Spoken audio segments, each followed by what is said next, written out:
ഭർത്താക്കന്മാരൊന്ന് കൈപൊക്കി ഭാര്യയുമായിട്ട് തല്ലുകൂടിയാൽ ആദ്യം വരുന്ന വാക്കുകളുണ്ടല്ലോ അത് പറയരുത്, രണ്ടാമത് വരുന്നതും പറയരുത്, മൂന്നാമത്തതേ പറയാവൂ. ഓക്കെ, എന്നാൽ ജീവിതം രക്ഷപ്പെടും. എൻ്റെ വൈഫ് ലേണിംഗ് ലൈസൻസ് എടുത്തിട്ട് ലൈസൻസ് ഒന്നും കിട്ടിയിട്ടില്ല, 5 പ്രാവശ്യം ടെസ്റ്റിന് പോയി പൊട്ടിയ മനുഷ്യൻ. അതിൻ്റെ ഒരു അഹങ്കാരം ഇത് ഓടിക്കുമ്പില്ല, പറന്ന് പോവാണ്. അപ്പോൾ നേരെ ഒരു ലോറി കണ്ടപ്പോൾ ഞാൻ പറഞ്ഞു പെട്ടെന്ന് ചവിട്ട് എന്ന് പറഞ്ഞു. ബ്രേക്ക് അല്ല ആക്സിലേറ്റർ ആണ് ചവിട്ടിയ. നേരെ പോയി ലോറിയുടെ ബാക്കിലോട്ട് ഇടിച്ചു.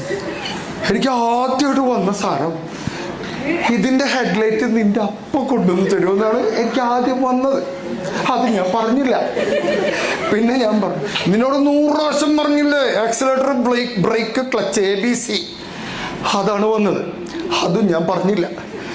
മൂന്നാമത്തെ ഞാൻ പറഞ്ഞു സാരല്ല, ഈ വണ്ടിക്കാർ ചെയ്ത എന്തോ ഒരു മിസ്റ്റേക്കാണ്. കാരണം അവരെന്ത് പരിപാടി, ബ്രേക്കിന്റെ തൊട്ടടുത്ത് ആക്സിലേറ്റർ വെച്ചതുകൊണ്ടല്ലേ എൻ്റെ മുത്തം അറിയാതെ ചവിട്ടിയത്. അപ്പൊ അവള് സൈഡാക്കിയിട്ട് പറഞ്ഞു അതാ ഞാനും ആലോചിക്കും. അപ്പൊ ഞാന് ആ ഡാഷ് ബോർഡിന് മുകളിലേക്ക് തലണ്ടിടിച്ചു. അപ്പൊ അവള് എന്ത് പറ്റി? ഞാൻ പറഞ്ഞു ഒന്നുമില്ല, പ്രാക്ടീസ് ചെയ്താണ്, ഇനി പോവാളല്ലേ ഇടി.